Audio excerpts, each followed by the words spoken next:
What is up, guys? Marcellus Williams, aka TheSwolefessor, here to educate you on health and fitness and social well-being. Today, guys, we're talking about wrist injuries as far as how to prevent them, what to do if you immediately get one, and then how to work around them if you end up having one that takes time to heal. I am the greatest. Someone with power! Someone with power! Someone with dash! Someone with power! Alright, guys, so this video was requested and I feel like it's just a really good topic. Now, before I get started, let me go ahead and say that I'll link down below my video over just injury prevention as a whole, not just related to the wrist, but as a whole, things you can do to prevent and protect yourself from injury. But today, guys, we're talking specifically about wrists. So the first thing, guys, is prevention. That's the best way to not have to deal with any of this crap, is just to avoid getting injured in the first place. I know that may seem like hard, and there may even be people out there that tell you like everybody gets injured once, everybody gets hurt once. Guys, I've never been injured in the gym, not once. And it's not because I'm special or there's anything like just genetically elite about me. It's simply because I followed very simple principles even before I really even understood these principles. It's just how I was taught as far as lifting. So starting off, guys, the best way to prevent injury is, of course, first and foremost, proper form. Warming up with dynamic movements, that's great. Doing static stretching at the end, that's awesome. But more than anything, guys, is going to be your proper technique when you're moving the weight and when you're performing those movements. Simply due to the fact that, as you'll see if you check out the other video, a full range of motion, guys, is good and beneficial, not just for the sake of overall muscle growth and development, but for the sake of your joints, your tendons, your ligaments. They're made to go through a full range of motion. That's what they're for. If you don't do that, then you're shortchanging them. And even though your muscles, like for example, like the example I was using, your bicep can get plenty of development just going up and down like this, but you're shortchanging your bones, your tendons, your ligaments from not coming all the way down and all the way up. You want to come all the way down and all the way up because that's what they're designed to do. And it's just what's best for them. It's what's healthiest for them.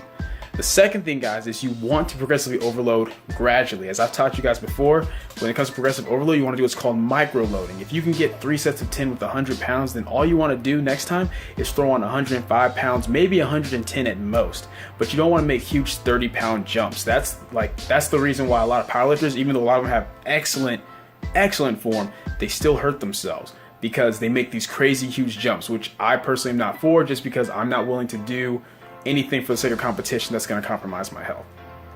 So even with my powerlifting, I make reasonable gradual jumps depending on what the lift is, because even though your muscles, like for example on squats, your quads, glutes, and hamstrings may be able to handle a 30-pound jump on squats, that doesn't mean that all of your tendons, your ligaments, and bones are going to be able to sustain that and be able to recover from that quickly and efficiently enough. And that's how people get hurt. That's how they get injured. So I just want to briefly touch on those 2 points, guys. It's the same thing with your wrist.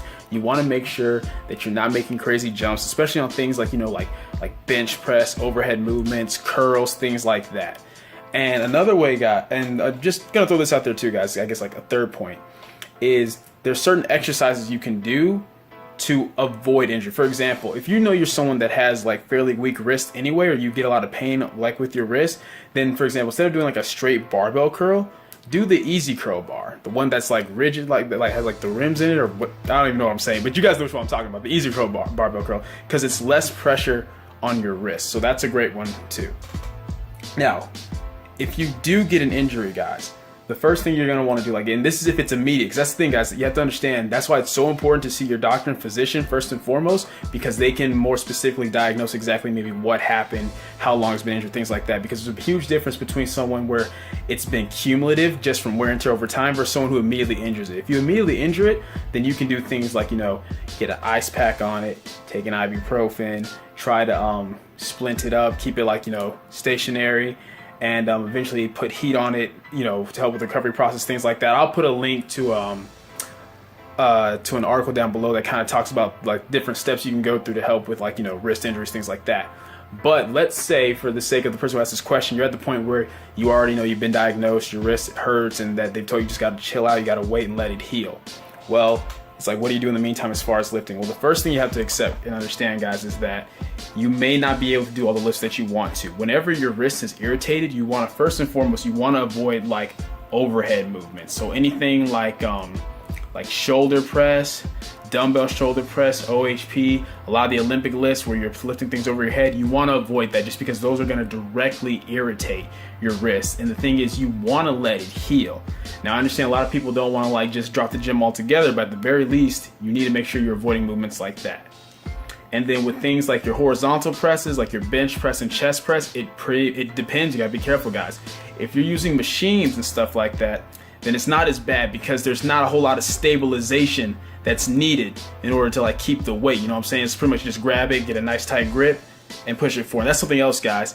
Let's say you are doing a machine or bench press, for example. You don't want the weight to push back on your wrist like so. You want your wrist nice and tight and straight, and that's where doing things like using wrist wraps can be very beneficial. I'm not a huge proponent of using wrist wraps every single time for everything, but when you get to heavier weights and your heavier loads, it is good for injury prevention.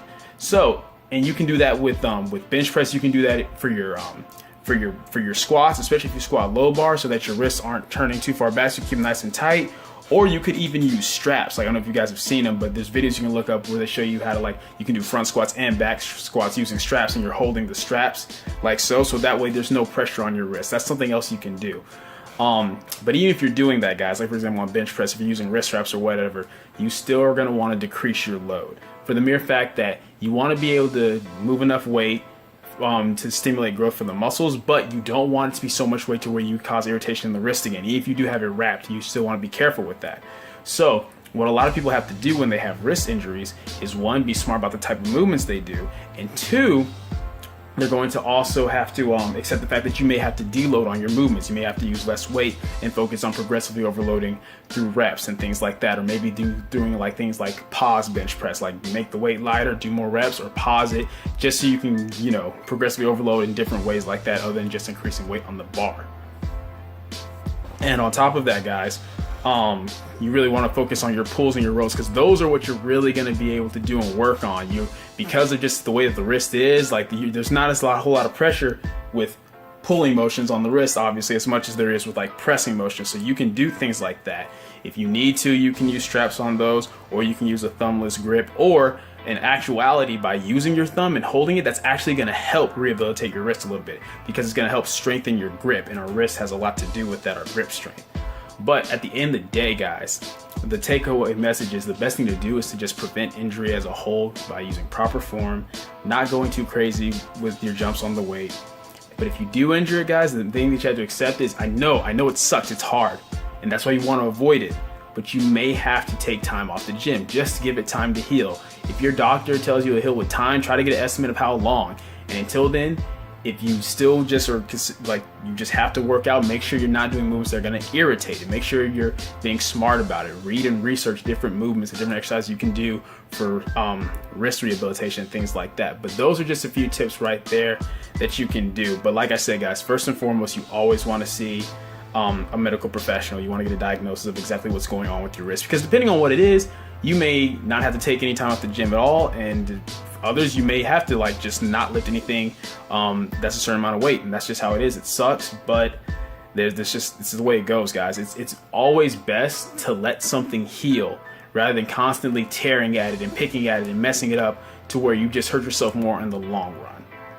So I hope that helps you guys out. I hope, for the guy who asked for this specifically, I hope this helps you out. I would shout you out, but I don't know if you want me to do that or not, so I'm not going to do that. But I hope this was beneficial. If you guys enjoyed the video or learned anything from it, go ahead and leave your boy a comment down below. Like the video, share, subscribe. Keep it simple, specific, scientific. I'll catch y'all later.